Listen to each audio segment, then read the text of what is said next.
Mobilube, troca de óleo delivery e tudo no conforto da sua casa ou empresa. Liga agora 3551-4368. Venda, troca, aluguel, empréstimos consignados, financiamentos em geral é na Andrade Oliveira, corretora de imóveis e financeira. Gás e Água Bandeirantes, preço especial de portaria. Pesamos o botijão antes de você levar para casa. Disque entregas 3552-0111. Aberto de segunda a sábado até às 8 horas da noite e aos domingos até o meio-dia.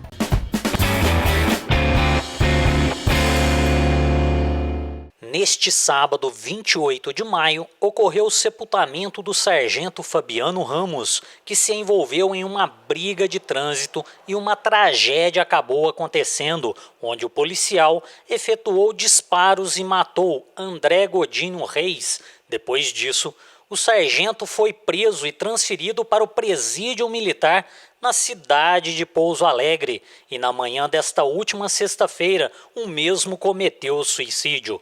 Com a notícia da morte do policial, a esposa Mônia Ramos nos procurou informando que após o sepultamento queria dar entrevista falando dos fatos, pois estava com seu marido na porta da escola, onde tudo se iniciou. Nossa produção ouviu a versão do motorista no dia dos fatos, logo após o socorro ser efetuado pelo Corpo de Bombeiros, como podemos ver no link abaixo. A gente sabe que é uma situação muito complicada que você está vivendo agora, mas a gente queria que você tentasse contar assim pra gente o que aconteceu na terça-feira, quando aconteceu a primeira briga, que até você estava presente. O que aconteceu naquela primeira briga? Olha, na primeira briga, diferente do relato que o motorista disse, né? Porque o relato que o motorista disse fez ele um monstro, que não é isso. Não tem nada disso. A gente estava chegando para levar as crianças na escola, ele já tinha saído do carro, ele estava fechando a porta do carro e o caminhão passou. No que ele passou, o cara xingou ele e falou assim: olha a porta, filha da puta. Ele usou esse termo. E aí meu marido ergueu a mão para ele, entendendo o fato que tinha acontecido. E ele parou o caminhão. O motorista parou o caminhão, o cara saiu do caminhão xingando ele, falando pra ele: você mostrou o dedo pra mim? Você mostrou o dedo pra mim? Você é homem, mas você não é dois. Eu não tenho cisma de homem nenhum. Seu corno. Aí começou a chamar ele, eu vou falar os termos aqui de baixo calão que ele usou pro meu marido, porque é pra quem é homem.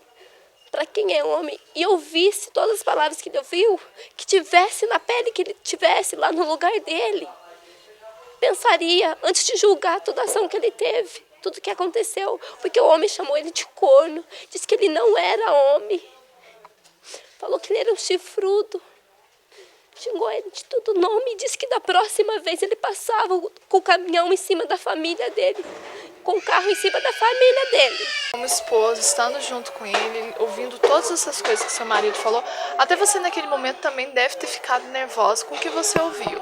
Fiquei muito nervosa porque eu estava com as crianças. O meu menino falou para mim: mamãe, por que o homem está xingando meu pai? Ele ainda perguntou para mim, eu falei: fica aqui, meu filho, porque ele queria ir lá. Eu falei: fica aqui, não vai lá. Aí eu falei assim: nós vamos para a escola. E meu marido virou as costas para ele e veio, deixou ele xingando, e ele veio.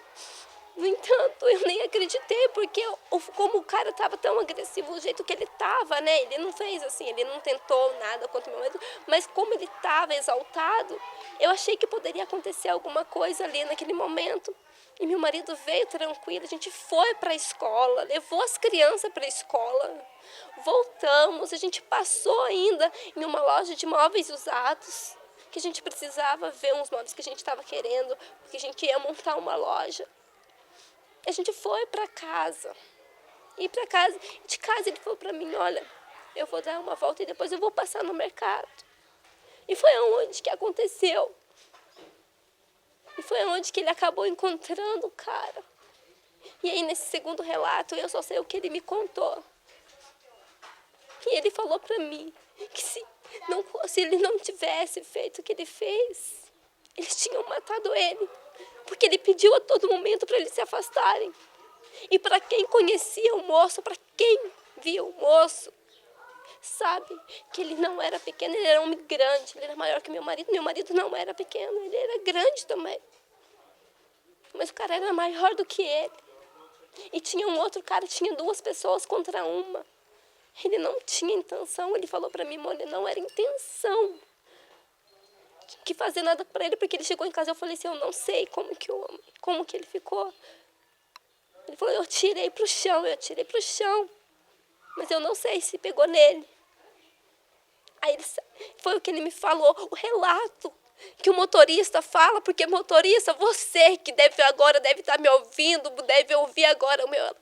Você sabe que ele não fez aquilo de mostrar a arma, de pôr a arma em cima dele, ele não fez isso. Porque ele era homem, ele era pai. Ele não queria estragar a vida dele. Ele não tinha intenção de estragar a vida dele, ele não tinha. Porque ele tinha filhos. E ele sempre falava pra mim, ele sempre falava que a gente ia ser e a gente ia ter muitas coisas na vida, porque ele sempre lutou, ele nunca precisou usar da profissão dele para ganhar nada. Ele sempre usou. E ele ainda, a PM também, o pessoal, sabia que ele não estava bem. Sabia, porque o mais difícil é a pessoa saber que não está bem. E ele falou que ele não estava bem. Ele não estava com tratamento psicológico. Ele não tomava nenhum remédio. Não tomava. Ele sabia que ele não estava bem. Que o mais difícil é a pessoa entender que ela não está bem. E assim, há quanto tempo que ele estava dando sinais de que ele não estava bem, que ele chegou e finalmente pediu ajuda e falou assim, eu não estou bem, preciso fazer alguma coisa, eu não estou me sentindo legal. Há quanto tempo que ele chegou nessa conclusão? Olha, é que aconteceram muitas coisas, foram muitas coisas que aconteceram, porque ele fez, olha, ele é tão batalhador, ele queria tanto ser alguém na vida, seguir, ter uma família bem, né, dar as coisas para os filhos. No entanto, os filhos estudavam numa escola particular, a gente não podia pagar, mas a gente virava das tripas corações para fazer tudo, para dar uma profissão para os nossos filhos, porque ele sempre falava, eu não posso dar nada para meus filhos, a única coisa que eu posso dar para meus filhos são educação, e isso eu nunca vou tirar deles. Depois que eu dar isso para eles, nunca vou tirar isso deles. Então, ele sempre falava para mim, e nunca usou de nada para conseguir nada, e ele falava para mim, olha, nós vamos fazer isso, a gente vai montar loja, que era nossos planos, montar loja também, né? Que até frango assado a gente estava vendendo aos domingos, porque tem muita gente que conhece a gente, que foi lá, comprou frango com a gente. Ele passava os sábados sem dormir. Ele ia dormir 3 horas da manhã, porque ele estava mexendo com os frangos, gente. Onde se viu um policial que ganha o que ganha, que todo mundo acha que é uma fortuna o que ganha? Não é isso, gente. Não é, todo mundo acha, o policial ele ganha bem. Para que um policial vender frango aos domingos? Não, gente, não é isso. A gente tinha os gastos, como toda família tem. E a gente nunca não tinha os nossos filhos numa escola particular para mostrar, para falar que a gente queria mostrar alguma coisa, porque a gente não tinha nem o que mostrar. No entanto, para quem viu o nosso carro, para quem conhecia o nosso carro era todo descascado, precisava de uma reforma. Então, a gente não queria se gabar, a gente não queria ser mais do que ninguém. No entanto, ele era homem, e ele não usava de nada para isso. A gente acompanhou a trajetória do Ramos, ele era tido como um policial exemplar. A gente nunca ouviu nenhuma reclamação dele, ele era extremamente educado até mesmo durante as abordagens, foi para Poços de Caldas, depois participou da segurança durante a Copa do Mundo. Em todos esses projetos dele, ele queria permanecer dentro da polícia, fazer carreira dentro da polícia, ou ele já tinha intenção de sair da polícia? Olha, foi assim, é que tinha muitas coisas também, né? Ele estava fazendo direito porque a intenção dele era sair da polícia, porque ele disse que a polícia não é nada do que a pessoa conhece, não é nada daquilo, só quem está dentro conhece, sabe o que é estar lá dentro, só quem está lá dentro sabe. Nós que somos famílias, as famílias de policiais sabem como é que é. Só que as pessoas que estão fora acham que é mil maravilhas, acham que, nossa, é policial, nossa, ótimo, né? E acham que vai ganhar vida por ser polícia. Não é assim. Ninguém ganha vida só por ser polícia, não. Quem quer seguir o mau caminho, segue. Quem quer seguir o mau caminho, segue. No entanto, quando ele fez o curso pro choque, que a intenção dele era ir para Poços de Caldas, era o sonho dele. O sonho dele foi morar em Poços de Caldas, é viver em Poços de Caldas, era o que ele queria. Ele fez o curso do choque para trabalhar em Poços de Caldas. Eles prometeram para ele que ele iria para Poços de Caldas. A gente morou em Poços de Caldas, não cumpriram o que prometido para ele. Ele tinha deixado faculdade que ele estava fazendo. Ele tirou os filhos da escola. Ele saiu da casa que era própria para ir para Poços de Caldas para pagar aluguel. Depois a gente teve que retornar porque não foi cumprido o combinado. Foi conversado com ele se ele preferia voltar para a cidade de Guaxupé. Ele falou que para ele então seria melhor voltar para Guaxupé. A gente voltou. A gente teve muitos casos aqui, porque quando a gente saiu de Poços de Caldas, porque a gente tinha um contrato de aluguel, a gente ficou devendo esse aluguel.